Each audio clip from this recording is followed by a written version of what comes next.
ರಾಷ್ಟ್ರಪಿತ ಮಹಾತ್ಮ ಗಾಂಧಿ. ಲೇಖಕರು ಎಂ ಅಬ್ದುಲ್ ರೆಹಮಾನ್ ಪಾಷಾ. ಮಹಾತ್ಮ ಗಾಂಧಿ.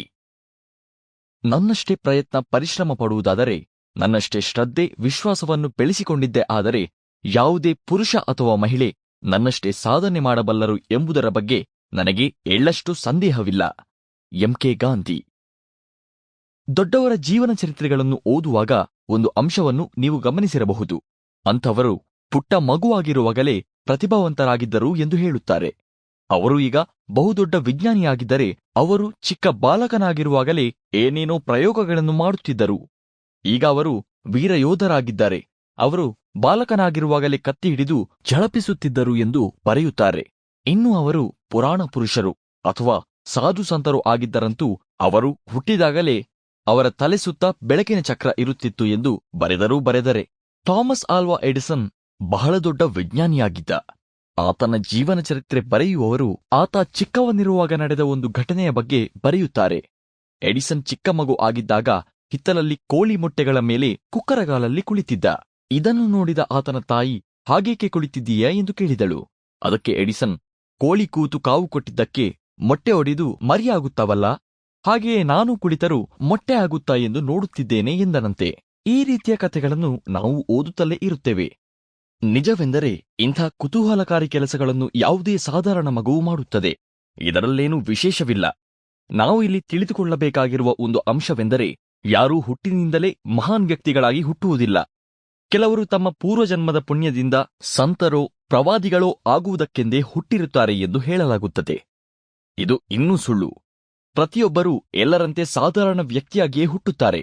ಬಾಲ್ಯದ ಎಲ್ಲ ಜಾಣತನ, ದಡ್ಡತನ ತೋರಿಸುತ್ತಾರೆ. ಬೆಳೆಯುತ್ತಾ ಅವರು ಬೆಳೆದ ಪರಿಸರಕ್ಕೆ ತಕ್ಕ ಹಾಗೆ, ಅವರು ಪಟ್ಟ ಪರಿಶ್ರಮಕ್ಕೆ ತಕ್ಕ ಹಾಗೆ ಬೆಳೆದು ಮಹಾನ್ ವ್ಯಕ್ತಿಯಾಗುತ್ತಾರೆ.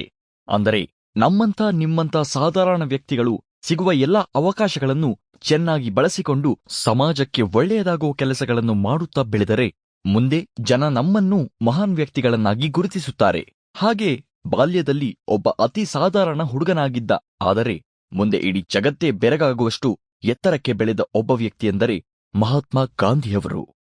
ಬ್ರಿಟಿಷರು ನಮ್ಮ ದೇಶವನ್ನು ಆಳುತ್ತಿದ್ದರು. ನಮ್ಮ ದೇಶದಲ್ಲಿಯೇ ನಾವು ಗುಲಾಮರಾಗಿದ್ದೆವು.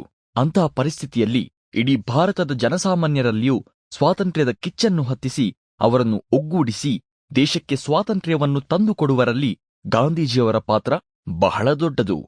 ಮಹಾನ್ ವಿಜ್ಞಾನಿ ಇದ್ದರಲ್ಲ, ಐನ್ಸ್ಟೈನ್ ಅಂತ, ಅವರು ಗಾಂಧೀಜಿ ಬಗ್ಗೆ ಏನು ಹೇಳಿದ್ದರು ಗೊತ್ತೇ? ಕೆಲವು ಪೀಳಿಗೆಗಳ ನಂತರ ಇಂಥ ಒಬ್ಬ ಮನುಷ್ಯ ಜೀವಂತವಾಗಿ ಈ ಭೂಮಿಯ ಮೇಲೆ ನಡೆದಾಡಿದ್ದ ಎಂದರೆ ನಂಬಲು ಸಾಧ್ಯವೇ ಆಗುವುದಿಲ್ಲವೇನೋ. ಅಂತಹ ಮಹಾನ್ ವ್ಯಕ್ತಿ ಮಹಾತ್ಮ ಗಾಂಧಿಯು ಬಾಲ್ಯದಲ್ಲಿ ಎಲ್ಲಾ ಮಕ್ಕಳಂತೆ ಅವರಿಗಿಂತಲೂ ಸಾಧಾರಣ ಮಗುವಾಗಿದ್ದರು ಎನ್ನುವುದು ಬಹಳ ಮುಖ್ಯ. ಆದ್ದರಿಂದ ಒಂದು ಪುಟ್ಟ ಪುಸ್ತಕದಲ್ಲಿ ಹೇಳಿ ಮುಗಿಸಲು ಸಾಧ್ಯವೇ ಇಲ್ಲದಂಥ ಇಂಥ ಒಬ್ಬರ ಜೀವನದ ಕಥೆಯನ್ನು ಅವರ ಬಾಲ್ಯದಿಂದಲೇ ಆರಂಭಿಸೋಣ. ಮಹಾತ್ಮ ಗಾಂಧಿಯವರ ಪೂರ್ಣ ಹೆಸರು ಮೋಹನ್ ದಾಸ್ ಕರಮ್ಚಂದ್ ಗಾಂಧಿ ಅಂತ. ಮೋಹನ್ ದಾಸ್ ಅವರ ಹೆಸರು, ಕರಮ್ಚಂದ್ ತಂದೆಯ ಹೆಸರು ಮತ್ತು ಗಾಂಧಿ ಎನ್ನುವುದು ಅವರ ಮನೆತನದ ಹೆಸರು. ಗಾಂಧಿ ಎಂದರೆ ಸುಗಂಧದ ವ್ಯಾಪಾರಿ ಎಂಬ ಅರ್ಥ ಇದೆ. ಮೋಹನ್ ದಾಸ್ ಹುಟ್ಟಿದ್ದು ಪೋರ್ಬಂದರ್ ಎಂಬ ಊರಲ್ಲಿ.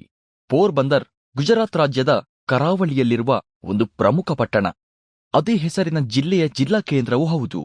ಗಾಂಧಿ ಹುಟ್ಟಿದ್ದು 1869 ಅಕ್ಟೋಬರ್ 2ರಂದು. ಈಗ ನೆನಪಾಯಿತಲ್ಲ, ನಾವು ಪ್ರತಿ ವರ್ಷ ಅಕ್ಟೋಬರ್ 2ರಂದು ಗಾಂಧಿ ಜಯಂತಿ ಅಂತ ಏಕೆ ಆಚರಣೆ ಮಾಡುತ್ತೇವೆ ಅಂತ. ಮೋಹನ್ ದಾಸ್ ಅವರ ತಂದೆ ಕರಮ್ಚಂದ್ ಆಗಿನ ಕಾಲದಲ್ಲಿ ಪೋರ್ಬಂದರ್ ಪ್ರಾಂತ್ಯದ ಮುಖ್ಯಮಂತ್ರಿ ಅಥವಾ ದಿವಾನರಾಗಿದ್ದರು. ಮೋಹನ್ ದಾಸ್ ಅವರ ತಾಯಿಯ ಹೆಸರು ಪುತಲಿಬಾಯಿ. ಶಾಲೆಗೆ ಹೋದ ಮೋಹನ್ ದಾಸ್. ಗಾಂಧಿಯವರನ್ನು ಅವರು ಹುಟ್ಟಿದ ಪೋರ್ಬಂದರಿನಲ್ಲಿಯೇ ಶಾಲೆಗೆ ಸೇರಿಸಿದರು. ನಂತರ ಅವರ ತಂದೆ ರಾಜ್ಕೋಟ್ಗೆ ಹೋಗಬೇಕಾಗಿ ಬಂತು. ಆದ್ದರಿಂದ ಗಾಂಧಿಯವರ ಪ್ರಾಥಮಿಕ ವಿದ್ಯಾಭ್ಯಾಸ ರಾಜ್ಕೋಟ್ನಲ್ಲಿಯೇ ನಡೆಯಿತು. ಅವರು ಓದಿನಲ್ಲಿ ಅಸಾಧಾರಣ ಅಲ್ಲದಿದ್ದರೂ ಸಾಕಷ್ಟು ಜಾಣರಾಗಿದ್ದರು. ಶಿಕ್ಷಕರು ಅವರನ್ನು ಇಷ್ಟಪಡುತ್ತಿದ್ದರು. ಒಂದೆರಡು ಸ್ಕಾಲರ್ಶಿಪ್ಗಳು, ಬಹುಮಾನಗಳು ಬಂದಿದ್ದವು. ತಾನಾಯಿತು, ತನ್ನ ಪುಸ್ತಕ ಪಾಠಗಳಾಯಿತು, ಸಮಯಕ್ಕೆ ಸರಿಯಾಗಿ ಶಾಲೆಗೆ ಹೋಗುವುದು, ಶಾಲೆ ಮುಗಿದ ಕೂಡಲೇ ಮನೆಗೆ ಓಡಿ ಬರುವುದು, ಬೇರೆ ಮಕ್ಕಳೊಂದಿಗೆ ಅವರು ಬೆರೆಯುತ್ತಲೇ ಇರಲಿಲ್ಲ. Sample complete. Ready to continue?